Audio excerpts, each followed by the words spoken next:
Welcome to Mystery Unlocked, where every story unlocks a new mystery waiting to be unraveled. Grab your favorite cup of coffee, settle in, and prepare to dive into a world full of twists, turns, and unexpected secrets. Stay curious and share the thrill with fellow mystery lovers. Let the adventure begin. Chapter 1. A Letter of Guilt. Miss Marple folded the letter carefully, her brow furrowed. The ink had been pressed hard into the paper, the strokes of Sir Geoffrey Alton's handwriting jagged, hurried. He had written to her before, but never like this. Miss Marple, you have an eye for truth, and I am in need of such an eye. There are things I must confess before it is too late. I have carried the weight of a grave mistake, one that must be set right. Please come at once. I fear I have little time. The last line troubled her. The careful hand of a former judge, known for his stern but measured rulings, had become frantic, and the way he phrased it, I fear I have little time. What had he meant? She wasted none of it. Within hours, she was on the train to Alton House, a house of unease. By the time she arrived, the evening had begun its slow descent into darkness. The house loomed against the dimming sky, its windows shut tight, its grandeur diminished by the passage of time. But something more than age clung to the Place's sense of unease. Martha Trent, the housekeeper, opened the door with a stiff expression. You've come too late, Miss Marple, she said, her voice hollow. Sir Geoffrey is dead. Miss Marple was silent for only a moment. When, some hours ago, he was found in his study. Inspector Graves is here. She was led inside, past the dimly lit corridors to the study. The scent of ink and aged paper lingered in the air, but there was something else, something bitter. Miss Marple's eyes immediately fell upon the figure slumped over the desks. Sir Geoffrey. His head rested against an open blotter, his hand loosely curled around a crumpled piece of paper. The lamp beside him cast long shadows over his face, its usual sternness now frozen in death. Inspector Graves, a man of solid build and limited patience, turned as Miss Marple entered. He was rifling through the papers on the desk, shaking his head. A sad business, he muttered. It looks to be suicide. The door was locked from the inside, windows all shut. And look at this. He gestured toward the paper in Sir Geoffrey's hand. Miss Marple leaned in. The edges were charred, as if someone had tried to destroy it. Though much of the writing had been lost to the flames, two partial words remained visible. In and must be told. She turned back to Sir Geoffrey's body, her gaze sharp. His right hand, still holding the paper, was stained with ink, a detail that struck her as odd. Was he in the habit of writing his own letters? She asked. Graves shrugged. Had a secretary, but this, he tapped the letter, seems personal. Miss Marple bent closer. The ink stain was fresh, yet the pen on the desk had no trace of wet ink. Her gaze moved to the fireplace, where faint wisps of burnt paper still clung to the edges of the grate. Someone had tried to destroy something. An inconvenient death. Eleanor Alton, Sir Geoffrey's niece, entered the room with a deliberate calm. She wore her grief stiffly, her expression carefully measured. I cannot believe it, she said. Uncle Geoffrey was not the sort to take his own life. It makes no sense. Miss Marple observed her. Not the kind of niece who wept or wailed, but there was something in her voice, anger rather than sorrow. Inspector Graves sighed. The facts are plain, Miss Alton. He was found alone, door locked. The room was undisturbed, no sign of a struggle, and given his age, well, hands clenched at her sides. You think he simply decided to end it all? He was a judge, a man of law. He would have left a formal note, a statement, something logical. Perhaps this letter was his note, Graves said, and he lost his nerve, tried to destroy it. Miss Marple's fingers tapped lightly against the desk. Curious, she murmured. Eleanor turned to her, her expression sharp. You think otherwise. I think, Miss Marple said, that a man intending to destroy a letter usually burns all of it, not just part. And if one were planning to end one's life, what would be the purpose of attempting a confession first? Eleanor hesitated. Graves scoffed. You're saying someone else burned a letter? Then how did they get in and out of a locked room? Miss Marple didn't answer. Instead, she walked to the fireplace, kneeling down to sift through the ashes with a careful hand. Her fingers closed around a tiny, unburned scrap. Lifting it to the light, she read the faint writing. Be told, but he will stop me. A slow realization settled over her. He did not intend to take his life, she said softly. He feared someone else would take it for him. A circle of secrets study door creaked open, and Dr. Francis Linley stepped in, his usual calm demeanor intact. He glanced at Miss Marple, then at the body. "I assume you've already declared it a suicide, Inspector," he said mildly. Graves grunted. "Unless you have reason to think otherwise." Dr. Linley shook his head, his gaze resting briefly on the burnt letter. "I was here yesterday evening. Sir Geoffrey was writing something. A confession, perhaps. He seemed restless, but I never thought." He broke off. Miss Marple studied him. "Did he tell you what it was?" Linley hesitated. "He only said that some truths, once buried, have a way of surfacing." Eleanor let out a small, sharp laugh. "That does sound like Uncle Geoffrey." Miss Marple turned back to the desk, her mind turning over the facts. Sir Geoffrey had been poisoned, though the signs were subtle. The ink stains suggested he had written something urgently. The letter had been burned, but not completely. The door had been locked, but by whom? She straightened. A question. If Sir Geoffrey had taken poison, would he have been able to write this letter before the effects set in? Linley frowned. That would depend on the type of poison. But if it was quick-acting, no, he wouldn't have managed much. Miss Marple's expression did not change, but a thought settled in her mind. Someone had wanted that letter gone. Someone who had reason to fear what it contained. Her gaze flicked to Eleanor, to Dr. Linley, to the burnt remains in the fireplace. A confession had been in the making, but whose crime had Sir Geoffrey been about to reveal? She dusted the ash from her fingers and straightened. "I believe," she said, "this is no suicide at all." The room fell into silence. Chapter 2. The locked room. Enigma Inspector Graves ran a hand over his face, exhaling sharply. "You're suggesting murder, Miss Marple." But the man was alone. Door locked, windows shut, and no sign of a struggle. "How do you explain that?" Miss Marple, standing by the fireplace, studied the room with quiet precision. Sir Geoffrey Alton's body remained slumped over his desk. His ink-stained fingers still curled around the partially burnt letter. The scene was too neat. "I do not claim to explain it just yet, Inspector," she said mildly, "but I do believe this was no suicide. The evidence, you see, does not quite fit." Eleanor Alton stepped forward, her arms folded tightly. "If someone did kill him, then how did they leave? That door was locked when Martha found him." Martha Trent, standing near the threshold, gave a firm nod. "I had to get the spare key to open it. And I'm the only one who keeps it. So no one else could have locked it after leaving." Miss Marple turned to her. "You are quite sure of that, dear?" Martha pressed her lips together. "Positive. And you can ask any of them. I found Sir Geoffrey just before 6. I knocked, but he didn't answer. I knew something was wrong, so I got the spare key from my room." Inspector Graves nodded. "And what did you see when you entered?"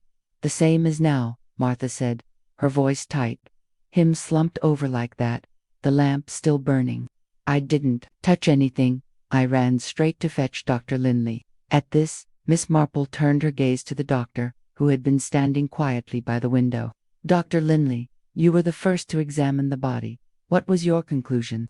Linley adjusted his cuffs. "The death appeared natural at first glance, perhaps a stroke or heart failure. But I noticed a faint discoloration around his lips and a strange odor near his mouth." Miss Marple nodded. "Poison, then, so it would seem," Linley said, "but I would need to confirm with further examination." Inspector Graves scowled. "Even if it was poison, it doesn't change the fact that the man was alone in a locked room." Miss Marple stepped towards the desk, lightly brushing her fingers over the ink stains. "Then let us consider another question. If Sir Geoffrey were truly writing a final confession, why did he not finish it?" A tense silence settled over the room. A suspicious visitor. Heavy sound of footsteps broke the quiet as Bernard Roxby entered. He was a tall man with a sharp, weathered face, his dark eyes flicking over the body before settling on Eleanor. "So it's true, then, he's gone." Eleanor's expression hardened. "What are you doing here, Bernard?" Bernard didn't answer her. Instead, he turned to Inspector Graves. "You found his letter." Graves raised an eyebrow. "What letter?" Bernard's jaw clenched. "The one he wrote. He was planning to confess something, wasn't he?" Eleanor scoffed. "And what would you know about that?" Bernard's eyes flickered with irritation, but he ignored her. "I spoke to Geoffrey yesterday. He said he'd wronged someone, something he had to make right. He wouldn't say what, only that he planned to set things straight before it was too late." Miss Marple, watching him closely, said, "And did he say how he planned to do that?" Bernard hesitated. "No, but it had to be in writing, didn't it?" He was a man of law. He wouldn't make an empty confession without proof. His gaze moved to the fireplace, where the remnants of burnt paper still clung to the grate. His jaw tightened. And yet, it seemed someone else decided what should and shouldn't be revealed. Inspector Graves crossed his arms. "You sound rather invested in this, Mr. Roxby." Bernard's gaze darkened. "I am invested. Because if he truly meant to confess, then someone had a reason to stop him." The burned paper. Miss Marple walked to the fireplace, plucking a small bit of charred paper between her fingers. She examined it for a moment before turning to Bernard. "And why, Mr. Roxby, are you so certain this letter contained a confession?" Bernard's expression tightened. "Because Geoffrey owed me the truth. Years ago, he passed a judgment that ruined a man's life. A man who," he hesitated, "a man I cared about. And I think he knew he'd made a mistake." Miss Marple studied him thoughtfully. "And yet, you seem rather determined to find that letter yourself." Bernard's hands clenched at his sides. "Because I know someone destroyed it. Someone didn't want the truth coming out." Miss Marple did not respond immediately. Instead, she let her gaze drift back to the desk. The ink stains, the half-burned letter, the locked door, it all told a story. But it was not a story of suicide. She turned to Inspector Graves. "You say the door was locked, but do you know for certain it was locked by Sir Geoffrey?" Graves frowned. "The key was inside the room, on his desk. How else could it have been locked?" Miss Marple's lips pursed. "Ah, but keys are such tricky things, aren't they? So often misplaced. And yet," she looked at Martha Trent, "you say you keep the only spare." Martha nodded firmly. "That's right." Miss Marple smiled slightly. "And yet, a locked door does not always mean a man locked himself in." There was a long silence. Eleanor let out a slow breath. "You think someone else locked the door after killing him?" Miss Marple turned back to the desk. "I think someone wanted us to believe he was alone. And that, dear Inspector, is quite a different thing." A small but important detail. As the others absorbed her words, Miss Marple's eyes flicked over the desk one last time. A detail had been troubling her, one so small it was easy to overlook. Sir Geoffrey's hand, the one holding the letter, was inked, but the pen on his desk had no fresh ink upon it. And that, Miss Marple thought, meant something quite important. Someone had staged this scene. Before we continue, we'd love to know where you're watching us from. Drop your city and country in the comments. Bella. Chapter 3. The Vanishing Ink. Inspector Graves tapped his fingers against the desk, his expression dark. "You're saying the door was locked by someone after Sir Geoffrey was murdered?" "That's quite the claim, Miss Marple." Miss Marple gave him a pleasant smile. "Not a claim, Inspector, merely an observation, and I do believe we ought to make several more before we accept this so-called suicide." Eleanor Alton's eyes narrowed. "If my uncle was murdered, then that means someone in this house had reason to kill him, who had access to his study." Martha Trent, the housekeeper, straightened. "Only a few of us ever entered his study. Myself, Dr. Linley on occasion, and, of course, Miss Eleanor. But Sir Geoffrey preferred to keep his affairs private." Bernard Roxby scoffed. "Private, indeed, perhaps a little too much so." Miss Marple glanced at him. "And yet, Mr. Roxby, you seem rather certain that he had a secret worth confessing." Bernard crossed his arms. "I am. The man was guilty of something. And now, conveniently, he's dead before he could admit what it was." Inspector Graves turned to Dr. Linley. "You mentioned an unusual odor near his mouth. Have you determined the cause?" Linley hesitated. "Not yet, but if I had to guess, I'd say poison, likely something subtle, administered slowly enough to avoid immediate suspicion." Miss Marple nodded. "Then I suppose the question we must ask is, how was it given to him?" A curious absence of ink. Miss Marple turned back to Sir Geoffrey's body. The ink stains on his fingers continued to trouble her. "Inspector, would you humor me and check the nib of that pen?" Graves frowned, but did as she asked. Lifting the fountain pen from the desk, he turned it in his hand, then frowned. "Dry as a bone. It hasn't been used recently." Miss Marple nodded. "And yet, Sir Geoffrey's fingers are ink-stained. How curious." Eleanor stepped closer. "Are you suggesting he didn't write that letter himself?" "Not at all, my dear," Miss Marple said lightly. "But I am suggesting that if he had written something shortly before his death, then there should be fresh ink on the pen. And if there is not, then perhaps the ink stains on his hand came from something else entirely." A silence settled over the room. Dr. Linley cleared his throat. "I suppose there's another possibility. If he was poisoned, Perhaps it was mixed with something he handled to drink. Perhaps. Miss Marple smiled. Or ink. Inspector Graves straightened. You think the poison was in the ink? Miss Marple tilted her head. It would explain much, would it not? Sir Geoffrey was a man who spent his days writing judgments, letters, and statements. If someone wished to poison him without arousing suspicion, what better way than through something he used daily? Martha gasped. But who would do such a thing? Bernard exhaled sharply. Anyone who didn't want that confession written. An interrupted confession, Miss Marple glanced once more at the burnt remains in the fireplace. We must ask ourselves another question. Why burn the letter at all? Eleanor looked thoughtful. Because it named the killer. Perhaps, Miss Marple said. Or perhaps not. Suppose Sir Geoffrey was poisoned through his ink. Suppose he began to feel unwell while writing. If he realized what was happening, would he not have tried to leave some message behind? Something to identify his killer? Bernard frowned. But most of it was burned. Miss Marple nodded. Yes, and that tells us something very interesting. If Sir Geoffrey had been writing a confession, then the murderer wouldn't need to destroy it. They would have wanted it left as apparent proof of suicide. But if he had been trying to leave a final clue, that would be something worth destroying. Inspector Graves rubbed his chin. Then whoever killed him must have been here after his death, burning that paper and locking the door behind them. Indeed, Miss Marple said, and that means our killer is among us. A matter of Timinger. Linley cleared his throat. If the poison was in the ink, then the time of death would depend on when he last wrote something. Miss Marple turned to Martha. You said you found him just before 6. When did you last see him alive? Martha hesitated. Around 4. I brought him his afternoon tea, and he seemed preoccupied. Didn't say much. Miss Marple nodded. And the tea, was he drinking it? Martha frowned. He had barely touched it when I left. Eleanor sighed. Then that means he must have been poisoned sometime after 4 but before 6. Precisely, Miss Marple said. And now we must determine who had the opportunity during that window. Inspector Graves folded his arms. Let's see.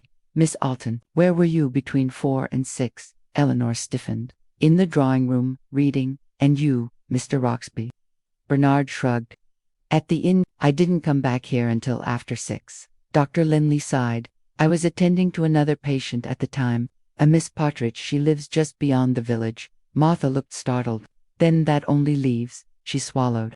Oh, Miss Marple raised an eyebrow. Yes, my dear. Martha's voice wavered. I was the only one who went into his study that afternoon. A housekeeper's dilemma. Inspector Graves frowned. Martha, are you telling me you're the only person who had access to him? Martha paled. I didn't do anything. I brought him his tea, then I left. Miss Marple regarded her carefully. But the ink, my dear, the poisoned ink. If someone had replaced his ink with something deadly, who would have had the opportunity to do so? Martha wrung her hands. Anyone. The study door was never locked during the day. Anyone could have slipped in while he was elsewhere. Miss Marple nodded. That is true. But then we must ask who would know that he was planning to write something urgent.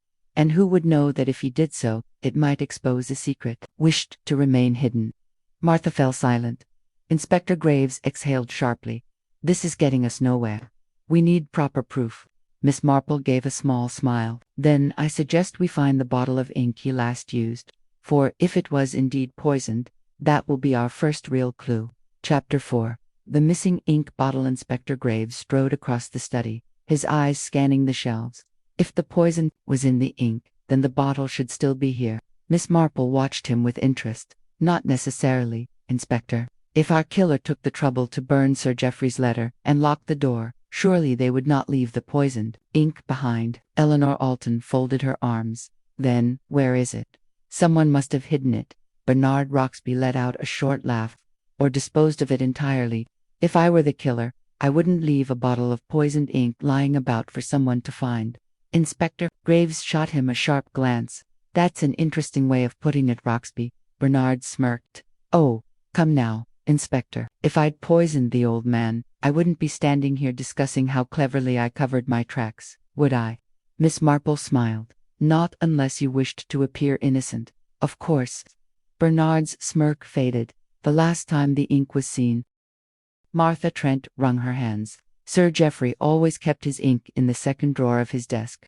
I saw it there just yesterday morning when I was dusting. Miss Marple turned to her. And was it still there when you brought him his tea at 4? Martha frowned. I didn't notice. I wasn't looking for it.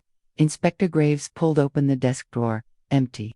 He let out a heavy sigh. That means the bottle was removed before or after the murder. Miss Marple nodded, or she bent slightly, peering at the base of the drawer.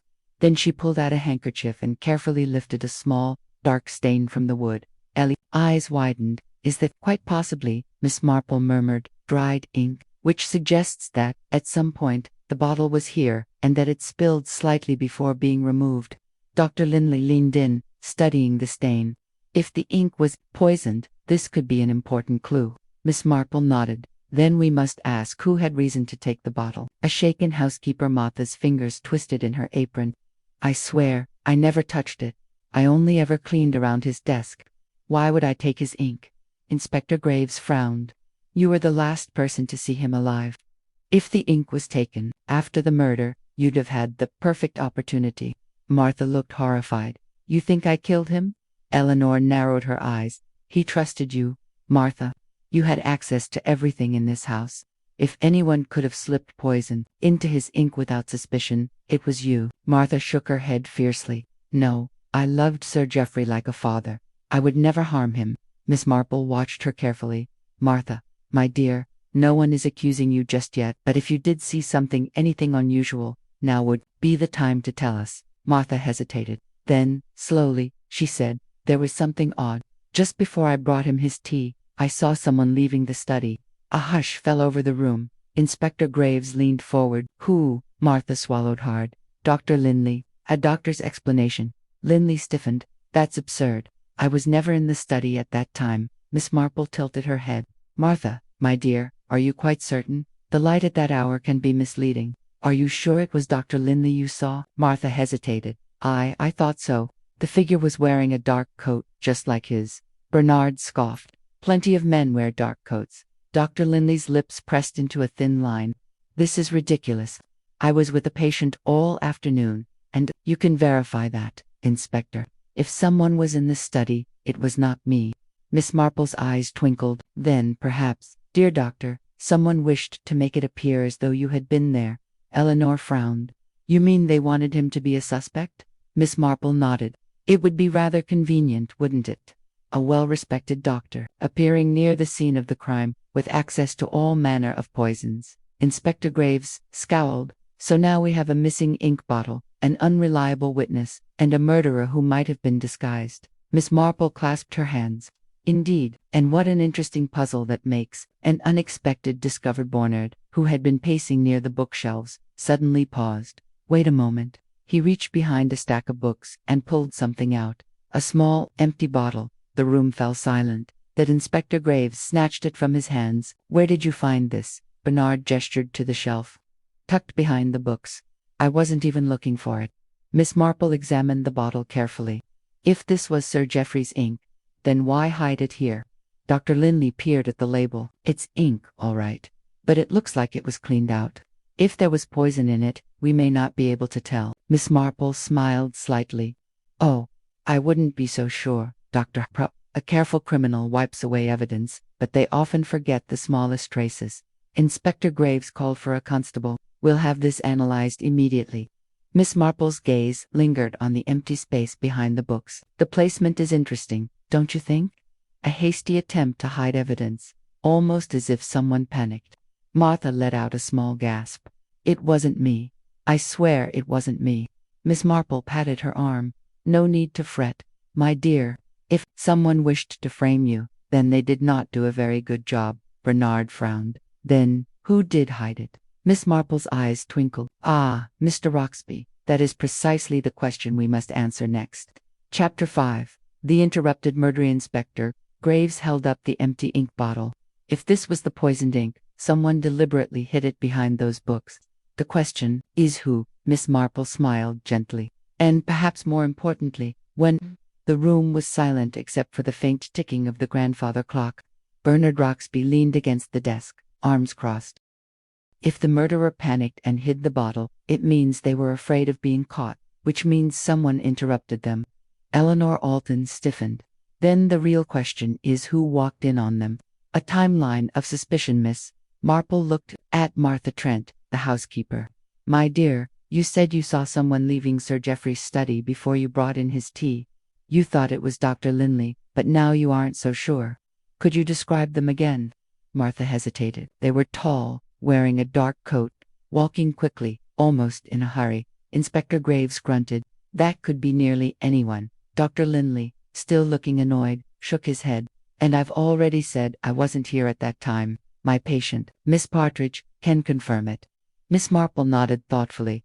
That, I believe, makes things even more interesting. If someone was seen leaving the study just before Sir Geoffrey died, and if Dr. Linley was not that person, then we must ask who wanted Martha to think it was him. Bernard exhaled sharply. Are you saying someone deliberately dressed like Linley to mislead her? That does seem possible, Miss Marple said cheerfully. But even if so, that only tells us part of the story. There is still the matter of the hidden ink bottle. If the murderer hid it in haste, they must have been afraid of being seen. So who disturbed them? Eleanor bit her lip. Could it have been me? I passed by the study around 4:30. I heard a noise, but I didn't think much of it at the time. Inspector Graves turned to her sharply. What kind of noise?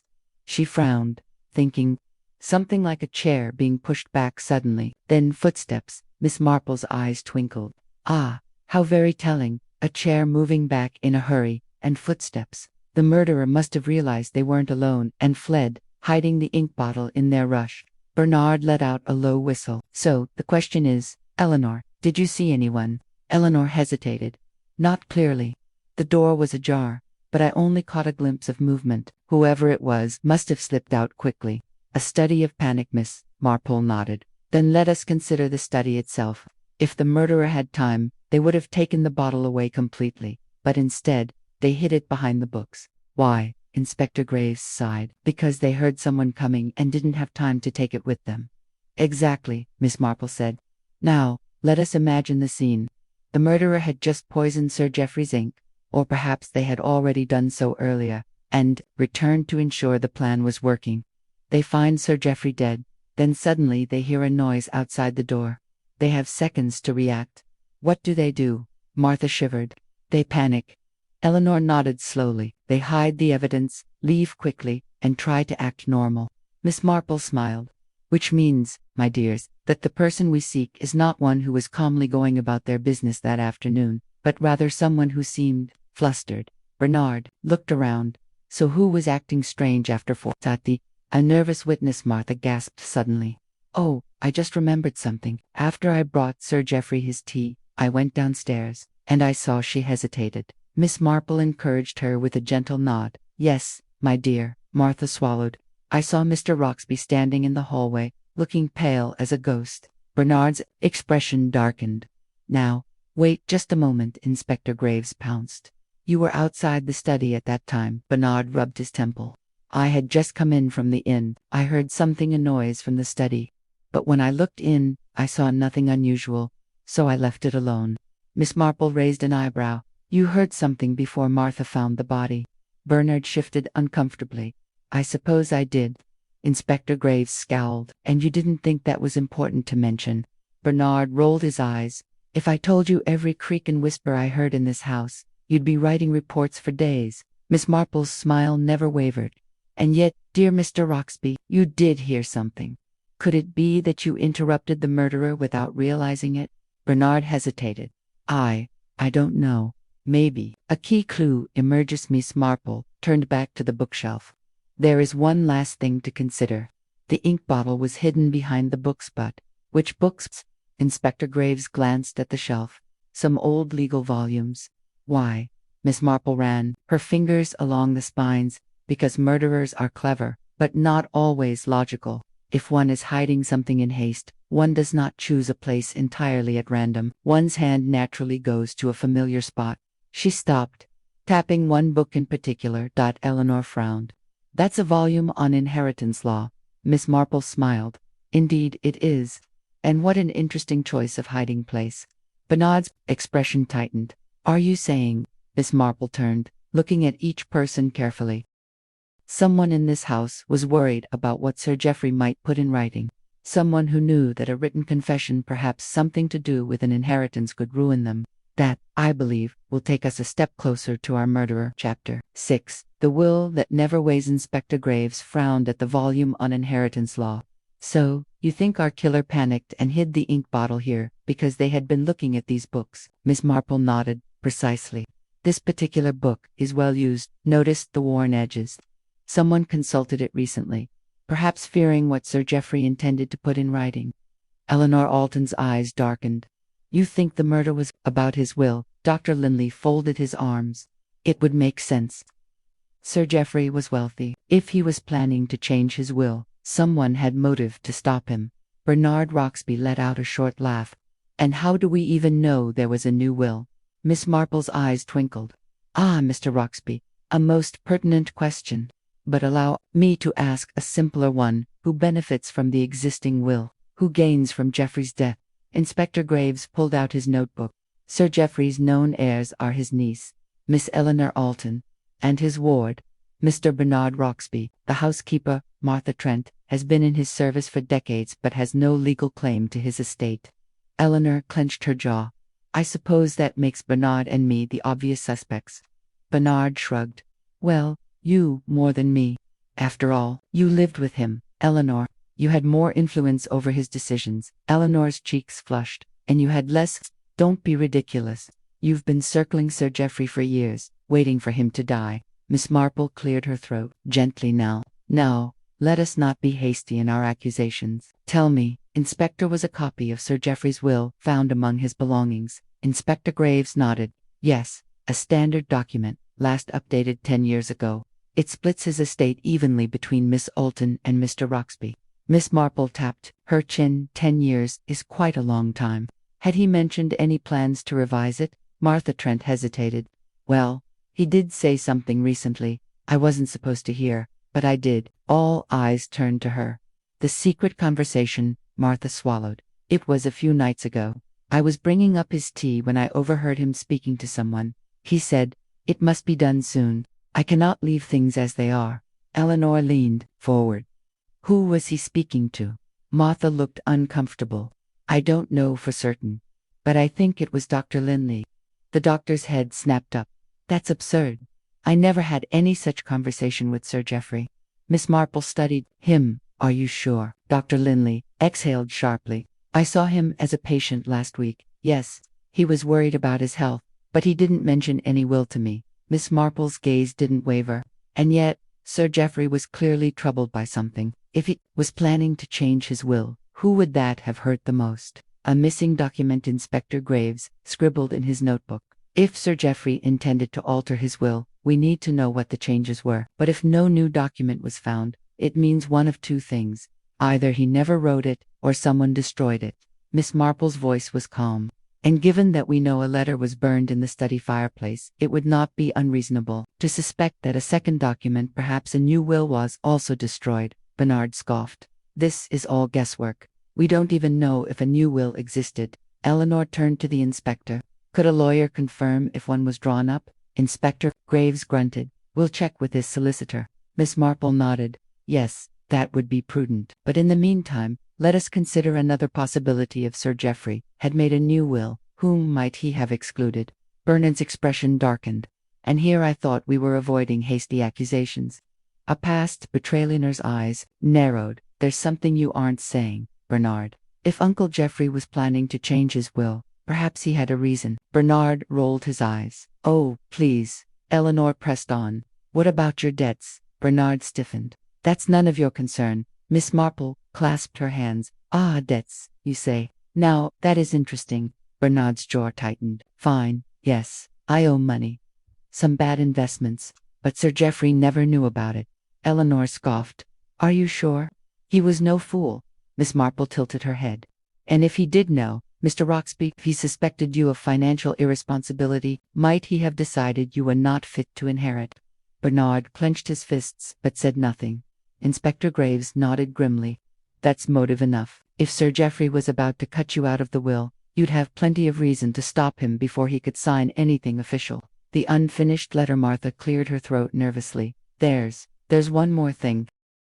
Everyone turned to her again. After hesitated. Sir Geoffrey had been writing a letter that day. I saw it on his desk when I was dusting. But when I found his body, it was gone. Inspector Graves frowned. Another missing document. Miss Marple smiled slightly. Oh, I do not think it is missing at all, Inspector. I suspect it was burned in that very fireplace. Eleanor's voice was sharp. And if it was a letter about changing his will? Bernard's face darkened. You don't know that? Miss Marple's gaze was steady. No, Mr. Roxby, I do not. But the murderer does. A late-night visitor just then. The constable entered the room, looking flustered. Sir, we've spoken to the solicitor. He confirms that Sir Geoffrey requested a new will last week, but never finalized it. He planned to sign it tomorrow. A heavy silence fell over the room. Inspector Graves exhaled. That settles it. He was murdered before he could change his will, which means our killer knew what he intended to do. Miss Marple nodded. And that means we must ask ourselves who was in this house the night before his death. Who had the opportunity to overhear Sir Geoffrey's intentions? Martha hesitated. Well, there was someone, a visitor, but I didn't see who. Miss Marple's eyes twinkled. Then, I think it's time we found out, don't you? Chapter 7. A knock at the door's room fell silent as everyone absorbed Martha's words. A visitor. The night before Sir Geoffrey's death, Inspector Graves tapped his pen against his notebook. You're certain about this, Martha? Martha Trent wrung her hands. I swear on my life, sir. I heard someone at the door after dark. It was past 9, maybe half past. I wasn't the one to answer it, though. That was Jenkins. Miss Marple's sharp eyes flickered with interest. Jenkins, the butler. Martha nodded. Yes, but he's old and doesn't hear as well as he used to. I don't think he saw much. Bernard Roxby frowned. And Sir Geoffrey never mentioned receiving a visitor. Martha hesitated. No, but he did seem troubled the next morning, distracted, even, as if something was on his mind. Miss Marple smiled gently, which suggests that whoever called on him had rather serious business. Inspector Graves straightened. We'll question Jenkins at once. If he lets someone in, he should remember something. A butler's fading memory. Jenkins, the elderly butler, was summoned. He shuffled into the study, looking weary but composed. Graves wasted no time. Jenkins, do you remember answering the door on the night before Sir Geoffrey's murder? Jenkins blinked, then nodded slowly. Sir. Someone came calling. Right enough. I recalled because it was unusual. The master didn't receive visitors that late. Miss Marple leaned forward. And did you see who it was? Jenkins scratched his head. Can't say I did, ma'am. The fellow, if it was a fellow, kept his hat low, spoke quiet like, ask for Sir Geoffrey, and was let in straight away. Eleanor Alton folded her arms. So he was expected. Jenkins sighed. Seemed so missed. Master Geoffrey didn't seem surprised to see him, just tense. Miss Marple's expression remained serene. How long did the visitors stay? Jenkins hesitated. Not long. 15-20 minutes at most. When he left, he went quickly, almost as if he didn't want to be seen. Inspector Graves muttered a curse. That's as good as a confession of guilt. The torn letter. Miss Marple tapped her fingers against her teacup. Tell me, Jenkins, did you notice anything else? Perhaps Sir Geoffrey wrote something after his visitor left. Jenkins frowned, thinking, well, now that you mention it, yes, when I brought in his nightcap he was writing something at his desk. I remember because his hands were shaking. Bernard exhaled sharply. And that letter's nowhere to be found now. Inspector Graves' face darkened. Because our killer burned it. Eleanor shivered. So whatever was written in that letter must have been dangerous to someone. Miss Marple smiled. Indeed. And if Sir Geoffrey wrote it after meeting his visitor, it stands to reason that he put something important to paper that night, perhaps a name. Bernard scoffed. And what do we do? Search the ashes. Miss Marple chuckled. Oh, my dear boy, you'd be surprised what a bit of ash can reveal.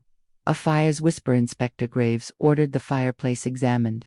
The constable returned a few minutes later with a small, charred scrap of paper. It's mostly gone, sir, but there's one thing left. Graves took the fragment and read aloud. Cannot allow this to stand. If you do not, I will be forced to act. A heavy silence followed. Eleanor's voice was barely above a whisper. He was writing a warning. Miss Marple nodded. And one which, I suspect, was never sent. Bernard exhaled. Which means he was threatening someone. And that someone killed him before he could follow through. A suspect's alibi with Lester Linley, who had been quiet until now, suddenly cleared his throat. Inspector, if this visitor was so secretive, how do we know he was even from outside the house? What if it was someone inside who simply wanted to make it seem like an outsider? Miss Marple's eyes twinkled. A most interesting thought. Dr. Linley, are you suggesting that one of us pretended to arrive from outside? Linley stiffened. I'm merely saying it's possible. Graves turned to him sharply. Where were you that night? Dr. Linley's jaw tightened. At home, I already told you. Miss Marple sighed softly. And yet, dear doctor, no one seems to have actually seen you. Linley's face darkened. Are you accusing me, Miss Marple? She smiled. Oh, not at all. I merely find it curious. Eleanor narrowed her eyes. Perhaps we should verify that alibi then. Inspector Graves nodded grimly. Yes, perhaps we should. Chapter 8. The doctor's secretary. Linley's face remained impassive, but the tension in his jaw betrayed his discomfort. Inspector Graves folded his arms. Dr. Linley, you insist you were home the night before Sir Geoffrey's murder, but who can confirm that? The doctor exhaled sharply. I live alone, Inspector. There was no one to see me come or go. Eleanor Alton raised an eyebrow. Convenient, wouldn't you say? Bernard Roxby smirked. Very convenient indeed. Miss Marple, who had been watching the exchange with mild amusement, finally spoke. There is a simple way to settle this. Tell me, Doctor, what did you do that evening? Linley hesitated, then said, I read, had a drink, went to bed early. Miss Marple's expression remained pleasant. And you saw no one? No one. She sighed. Ah, then that does rather put you in a difficult position, does it not? A witness emerges before Linley could respond. The constable entered, looking flustered. Sir, there's someone here who says they saw Dr. Linley that night. All eyes turned toward the doorway as a stout, red-faced woman stepped inside. Miss Marple's eyes twinkled with recognition. Ah, Mrs. Parsons, the grocer's wife, is it not? The woman nodded. That's right. And I'll tell you what, I saw Dr. Linley out and about that night, and not at his home. Inspector Graves sat up. Go on, Mrs. Parsons sniffed. I was coming home from my sister. She lives on the far end of the village. You see, I took the back path, the one past the vicarage. And who did I see in the lane but Dr. Linley? It was just before 10. Linley's face darkened. That's absurd. I wasn't in the lane that night. Mrs. Parsons folded her arms. Well, someone who looked an awful lot like you was. And if it wasn't you, then who was it? An alibi, crumbs. Miss Marple smiled kindly. You see, doctor, the trouble with lying about one's whereabouts is that someone is always watching, even in the quietest of villages. Inspector Graves scribbled something in his notebook. Dr. Linley, I suggest you reconsider your statement. If you were in the lane near Sir Geoffrey's house, you must have had a reason. Linley exhaled sharply. Fine, I was out, but not for the reason you think. Eleanor crossed her arms. Then tell us. The doctor hesitated. I was called to see a patient. Miss Marple's smile widened. Oh, and who might that have been? Linley rubbed his forehead. It was Martha Trent. A gasp rippled through the room. Martha's nighttime visitor. Martha Trent's face went pale. Me, that's a lie. Linley's voice was clipped. Is it? You sent word that you were unwell. I came to check on you. Martha shook her head vehemently. I never sent for you. Miss Marple's eyes gleamed with interest. Now that is fascinating. Doctor, you say you received a message? Linley nodded. A note slipped under my door. It asked me to come to the back of the house discreetly. Inspector Graves narrowed his eyes. And do you still have this note? Linley frowned. No, I assumed it was genuine, and discarded it after I read it. Miss Marple nodded. So someone lured you out that night? Bernard Roxby chuckled. And, by the looks of it, made sure you had no alibi either. A carefully laid trap. Miss Marple clasped her hands. Let us consider this logically. Someone wanted Dr. Linley to be out and about that night, but not for his benefit. They wanted to remove his alibi. And what better way to do that than by leading him to the scene of the crime? Eleanor's brow furrowed. You think the killer sent the note? Miss Marple nodded. Indeed, it would serve a dual purpose. Ensure Dr. Linley was seen near Sir Geoffrey's house, and prevent him from having a solid alibi of his own. Inspector Graves rubbed his chin. Which means our killer was already thinking ahead, covering their tracks. Miss Marple's smile was wistful. Yes, and quite cleverly too. But mistakes were made. Linley sighed. So someone framed me. The question is, who? A broken teacup. Martha, who had been silent, suddenly frowned. Wait, there was something odd that night. Everyone turned to her. Martha hesitated. I was in the kitchen when I heard something upstairs. A crash. Like something breaking. Inspector Graves perked up. And did you go investigate? Martha shook her head. I thought it was just the wind knocking something over. But now I wonder. Miss Marple's voice was calm. A crash. That suggests someone knocked something down. Perhaps in a hurry. Bernard scowled. And let me guess, we have no idea what was broken. Martha bit her lip. I did find a broken teacup the next morning, but I thought Sir Geoffrey had dropped it himself.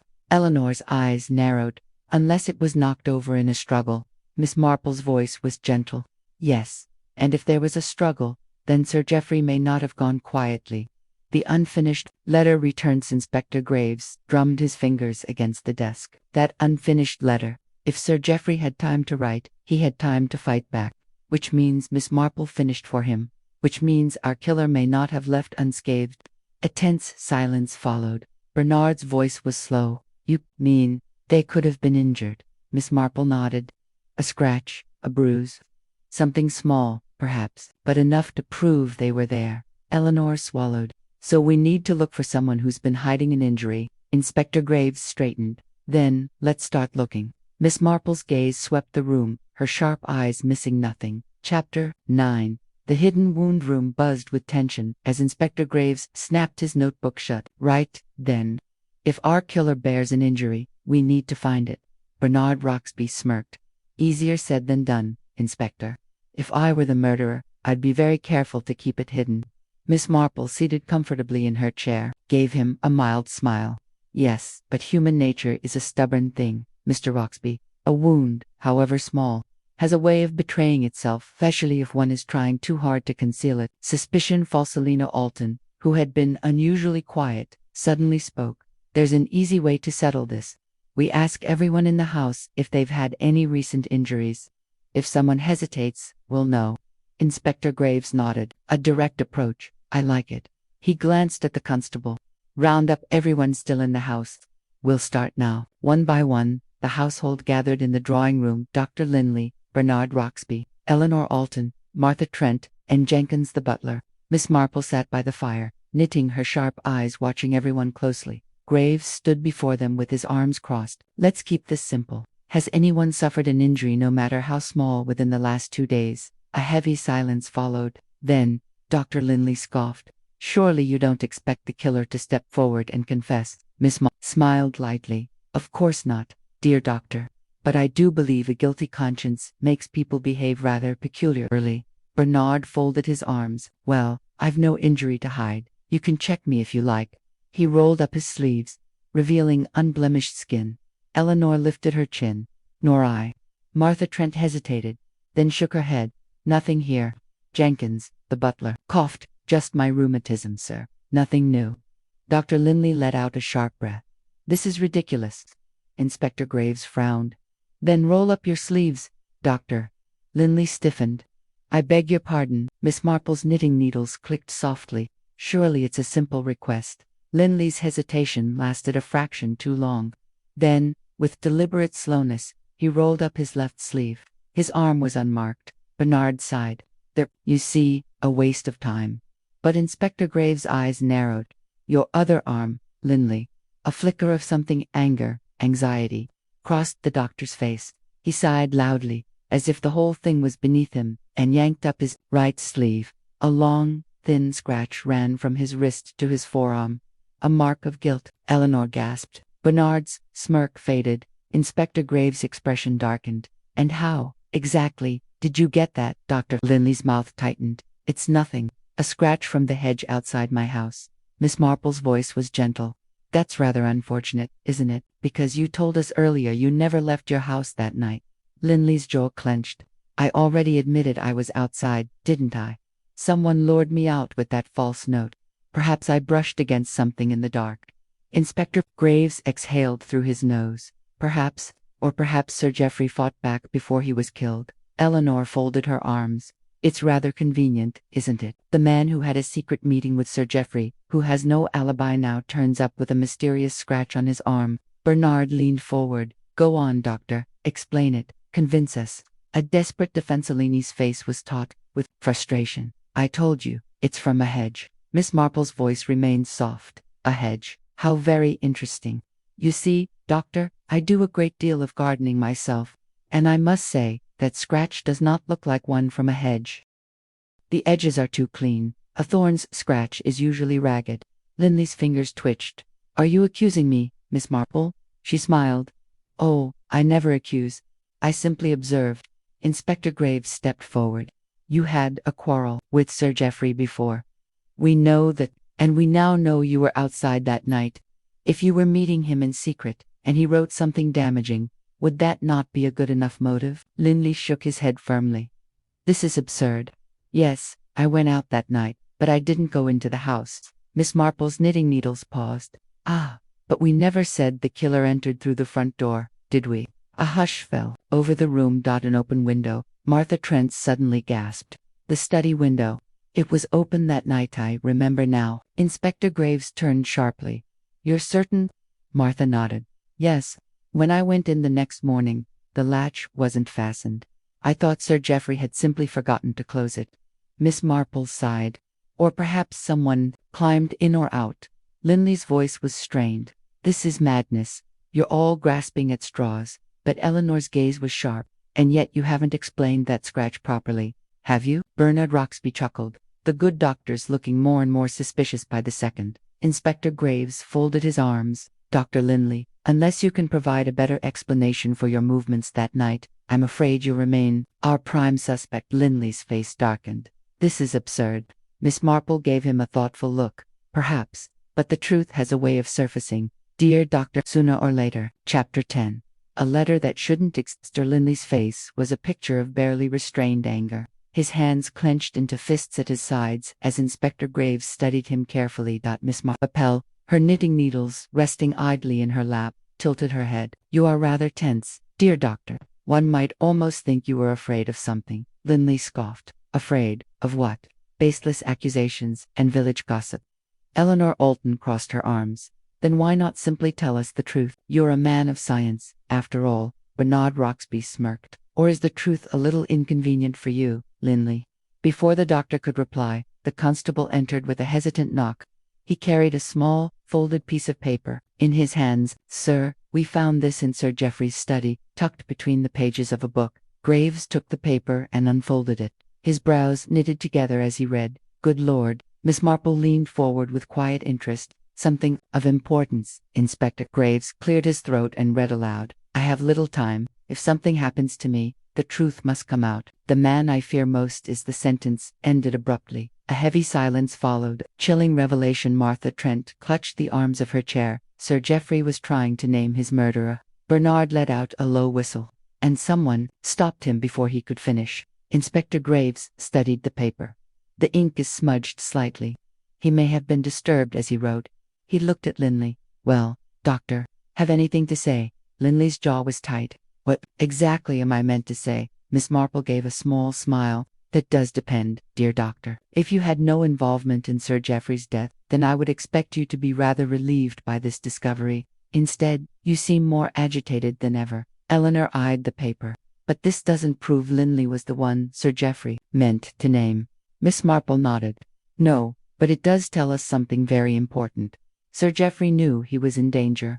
He was not killed in a crime of passion or opportunity. His murderer was someone he feared, someone he anticipated. Graves grunted. Which means our killer had a reason to want him dead. He turned to Linley. And you had a reason, didn't you? Linley's face darkened. If I had wanted Sir Geoffrey dead, Inspector, I wouldn't have been foolish enough to let him write such a letter. Miss Marple's eyes twinkled. Ah, but that is assuming you knew he was writing it. A sudden disappearance edged then. Jenkins, the butler, stepped forward, clearing his throat nervously. Begging your pardon, sir, but I feel I must mention something odd. Inspector Graves turned to him. Go on. Jenkins hesitated. Miss Martha received a letter yesterday. Looked quite similar to this one. Martha's head snapped up. A letter from Sir Geoffrey. Jenkins shook his head. I cannot say, miss, but I found it outside your door, tucked in the side of the carpet. Miss Marple's fingers stilled. And where is this letter now? Martha blinked. Why, I never saw it. Jenkins, why didn't you give it to me? I went back to fetch it later, miss, but it was gone. A hush fell over the room. Inspector Graves' expression darkened. Someone took it. The vanishing. Miss Marple gave a thoughtful nod. And that someone knew its contents were important. Eleanor's voice was sharp. Who else knew about it? Jenkins. Jenkins fidgeted. No one, miss. Only myself. Or so I thought. Miss Marple sighed. Then we must consider. If someone intercepted a letter meant for Miss Trent, what did it say? And more importantly, why was it taken? Bernard rubbed his chin. Could Sir Geoffrey have written down his suspicions in it? Inspector Graves nodded. If he had, then the killer would have every reason to steal it. Miss Marple smiled. Faintly, indeed. And I do believe that means one of us in this very room knows more than they are saying. A sharp silence followed. A moment of suspicion. Linley exhaled sharply. This is getting out of hand. Eleanor turned on him, a little too eager to change the subject. Aren't you? Linley's patience snapped. Are you all mad? There is no proof I took anything. You're grasping at shadows. Miss Marple studied him. Perhaps we're simply very close to the truth. Linley sneered. Oh, and I suppose you believe you can solve this little puzzle with one of your quaint observations. Miss Marple chuckled softly. Sometimes, dear doctor, the smallest observation is the most damning. A telling injury before Linley could retort, Eleanor gasped, waved his hand. All eyes turned to Linley. He instinctively tried to hide his right hand, but Graves was faster. He grabbed the doctor's wrist and yanked it forward. A small cut ran along his palm. Graves' eyes gleamed. Now, that is not from a hedge, Linley. The doctor pulled away, glaring. I cut myself in my surgery. Miss Marple's voice was gentle. Oh, but that doesn't quite make sense, does it? A doctor's hands are steady. They do not make careless mistakes. Bernard smirked. Or perhaps it happened when you were grabbing that letter. Linley's nostrils flared. Enough of this. You're all playing at detectives, with no proof. Miss Marple's voice remained soft. Ah, but you see, Dr. Proof has a way of surfacing when one least expects it. Inspector Graves' eyes narrowed. And I intend to find it. Linley said nothing, but his jaw was set in grim determination. Miss Marple smiled to herself. Chapter 11. The Letter Resurfaced. Linley's face remained set in stone, his injured hand now hidden in his coat pocket. The tension in the drawing room was palpable. Inspector Graves studied him closely, weighing his next move. Miss Marple, seated in her usual chair, with her knitting resting idly in her lap, spoke in her gentle way. You know, Inspector, stolen letters have a curious habit of turning up when least expected. Bernard Roxby chuckled. And you believe our elusive letter will simply fall into our laps? Miss Marple, her eyes twinkled. Perhaps not quite so conveniently, Mr. Roxby, but I do believe it will reveal itself soon enough. A change in tactics. Inspector Graves tapped his notebook thoughtfully. Right, then. We've got two things to consider. First, if Sir Geoffrey wrote a second letter warning someone, why was it meant for Miss Trent? And second, if the letter was stolen, where is it now? Martha Trent, who had been rather pale since Jenkins' revelation, spoke hesitantly. I don't understand why he would write to me. I wasn't particularly close to him. Eleanor Alton scoffed.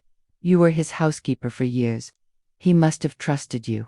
Martha shook her head. If he trusted me, he'd have given it to me directly, wouldn't he? Miss Marple gave a mild smile. Not if he suspected he might not have the chance. If he knew his life was in danger, he might have left it somewhere safe, hoping you'd find it. Bernard leaned forward. But someone got to it first. Inspector Graves folded his arms. And that means we're dealing with a killer who panicked. They had to take that letter before anyone else saw it. But where would they hide it? A sudden, Miss Marple's fingers tapped lightly against her knitting. You know, Inspector, there is one place where panicked people often hide things without much thought. Graves frowned. And where's that? She smiled. Somewhere they already feel is theirs. Eleanor's brow furrowed. Are you saying the murderer hid it in their own room? Miss Marple nodded. Exactly, my dear. Graves straightened. Right, that settles it. We're searching every room in this house. A tense search group moved systematically through the house. Inspector Graves and the constable leading the searches. Dr. Linley watched with thinly veiled irritation, his hands shoved deep in his pockets. Bernard Roxby seemed almost amused. While Eleanor and Martha exchanged nervous glances, Miss Marple, though not directly involved in the search, followed along with quiet interest. The first few rooms yielded nothing of importance, but then, in the guest room where Bernard Roxby had been staying, the constable let out a small exclamation. "Inspector, over here." Everyone crowded around as the constable pulled a folded sheet of paper from the lining of a travel case. Graves snatched it up, unfolding it carefully. His eyes scanned the page, and then he read aloud, "Martha, I have reason to fear for my life. If something happens to me, you must look at the accounts. The truth is there. Trust no one except the—" Note ended abruptly, just like the first one. Shock and suspicion, Martha gasped. "The accounts. What does he mean?" Bernard scowled. "Why was this in my case? I've never seen it before in my life." Inspector Graves turned on him. "Then how do you explain this, Roxby?" Bernard shook his head fiercely. "Someone planted it there." Eleanor arched a brow. A likely excuse. Bernard's jaw clenched. "Think about it. If I were the murderer, would I be stupid enough to hide it in my own room?" Miss Marple's gentle voice broke through the argument. "Oh, but murderers do the oddest things when they're frightened. Mr. Roxby and I rather think our killer was in a great hurry." A vital clue. Inspector Graves turned to Martha. "The accounts, what does that mean?" Martha, still looking dazed, shook her head. "Sir Geoffrey handled all his own finances. He didn't allow anyone to go through them." Miss Marple's eyes glowed with interest. "Then perhaps that is exactly why he was killed." Graves snapped his fingers. "We need to see those accounts." Martha hesitated. "But they're locked in Sir Geoffrey's study." "I don't have the key." Bernard snorted. "Well, that's convenient." Martha glared at him. "Are you accusing me now?" Before another argument could erupt, Miss Marple's soft voice cut through the tension. "Perhaps we should ask Jenkins." A butler's revelation. Jenkins, who had been hovering by the doorway, cleared his throat. "The master kept the key on him at all times, ma'am. I searched his pockets after he was found, but the key wasn't there." Graves stiffened. "So someone took it." Eleanor crossed her arms. "Whoever stole that letter probably took the key as well." Miss Marple gave a small, knowing nod. "Yes, and the question now is who had the best opportunity." A slip of the tongue. Linley sighed. "This is going in circles. If someone took the key, we have no way of knowing who until we find the accounts." Miss Marple's sharp eyes landed on him. "Ah, but that isn't entirely true, is it, Doctor?" Linley frowned. "What do you mean?" Miss Marple smiled gently. "Just now, you said, until we find the accounts. But no one ever said the accounts were missing." A heavy silence followed. Eleanor narrowed her eyes. "That's true. How did you know they weren't where they should be?" Linley's face remained impassive, but there was something tense in his posture. Graves stepped forward. "That's a very interesting mistake." Dr. Linley exhaled sharply. "You're twisting my words." Miss Marple merely smiled. "Perhaps, or perhaps you've just revealed something you didn't mean to." Chapter 12. The key to the truth. There. Linley's expression darkened, but he quickly composed himself. He exhaled through his nose and folded his arms. "This is absurd," he said stiffly. "You're all twisting my words, as usual." Miss Marple, still seated with her knitting, gave a kindly smile. "Oh dear doctor, words are curious things. Sometimes they reveal more than we intend." Inspector Graves didn't look amused. He took a slow step closer to Linley, his tone measured. "Miss Marple makes a good point. No one said the accounts were missing. And yet you spoke as though you knew." Linley gave a short laugh. "And that's enough to accuse me of murder." Bernard Roxby smirked. "It's certainly enough to make you look rather guilty." Linley's patience snapped. "And what about you, Roxby?" "That letter was found in your room." Bernard shrugged. "A little too obvious, don't you think?" Miss Marple's voice remained gentle. "It is rather convenient, isn't it? Almost as if someone wanted to cast suspicion away from themselves." A missing key. Graves turned to Martha. "You're sure the study key wasn't with Sir Geoffrey when you found him?" Martha nodded. "I searched his pockets myself. It wasn't there." Graves turned to Jenkins, the butler. "And you've no idea where the spare might be?" Jenkins hesitated. "Sir Geoffrey never kept a spare, sir. Said it was too dangerous." Miss Marple's hands stilled in her lap. "How very curious." Eleanor Alton tilted her head. "What do you mean, Miss Marple?" The elderly woman smiled faintly. "If Sir Geoffrey was so careful, then he must have had another method of keeping his important documents safe." Graves frowned. "Meaning?" Miss Marple's voice was thoughtful. "Perhaps he didn't need a spare keeper. Perhaps he had a hiding place for the original." An overlooked detailed group fell silent, considering the idea. Then Martha gasped. Wait, remember something. All eyes turned to her. When I was cleaning his study once, I saw Sir Geoffrey place something inside a hollowed-out book on his shelf. She hesitated. I didn't think much of it at the time. Graves straightened. We need to search that shelf. Without further delay, they hurried to the study. The room was dimly lit, the heavy oak desk still bearing the signs of Sir Geoffrey's last use. The air felt thick with old paper and ink. Miss Marple followed at a slower pace, her eyes scanning the room with quiet interest. Martha moved toward the bookshelves. It was one of these. I don't remember exactly which. Graves stepped forward, running his fingers along the spines. Then, with a grunt, he pulled out a thick, leather-bound book. It felt heavier than expected. With a flick of his wrist, he opened it. Nestled inside was a small brass key. A revelation too late. There it is, Graves murmured. Martha paled. Then someone did take it from his pocket. Miss Marple's fingers tapped lightly against her knitting. Yes, and the fact that it has been returned means our murderer believed the danger had passed. Eleanor narrowed her eyes. Or they knew we were getting too close. Graves gripped the key tightly. Let's open that desk. The accounts uncovered. The inspector turned the key in the locked drawer. With a sharp click, the desk drawer slid open. Inside were stacks of documents, neatly arranged, along with a sealed envelope addressed to Martha Trent. Martha hesitated. For me. Graves handed it to her. Best open it, Miss Trent. With trembling fingers, Martha broke the seal and unfolded the paper inside. Her eyes scanned the page, her expression changing from confusion to shock. What does it say? Eleanor asked impatiently. Martha's voice was unsteady. It's about money. Sir Geoffrey found evidence of fraud someone had been stealing from him. Inspector Graves pulled out the rest of the documents. His sharp eyes flicked over them.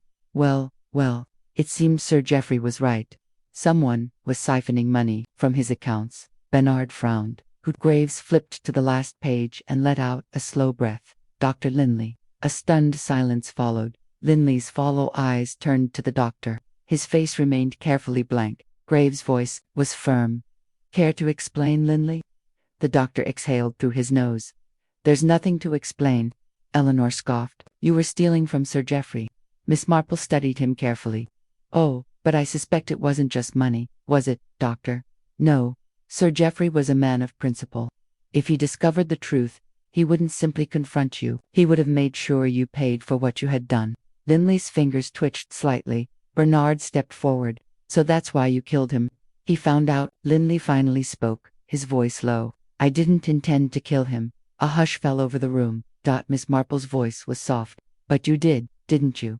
Linley's jaw clenched. He forced my hand. He was going to ruin me. Graves shook his head. And so, you stole the letter, took the key, and tried to cover your tracks. Linley exhaled. I never found the letter. I only suspected there was one. He stopped himself, then let out a bitter chuckle. It doesn't matter now, does it? Graves motioned to the constable. Take him in. The constable stepped forward, placing a firm hand on Linley's shoulder. Final observations as Linley was led away. Martha clutched the letter in her hands. Sir Geoffrey trusted me with this, and I never even knew. Miss Marple gave her a warm smile. And yet, my dear, you were the reason the truth came out. Bernard let out a low whistle. Well, Miss Marple, I'll never doubt you again. Eleanor sighed. It's always the ones you least expect. Miss Marple chuckled softly. Oh, not always, dear. Sometimes, people reveal exactly who they need only pay attention. Thank you for tuning in to Mystery Unlocked. If you enjoyed the intrigue, suspense, and the thrill of the chase, don't forget to subscribe and hit the bell icon. Stay updated on more captivating detective adventures that will keep you at the edge of your seat. Your support makes it possible to continue bringing these stories to life. Keep the mysteries alive until next time.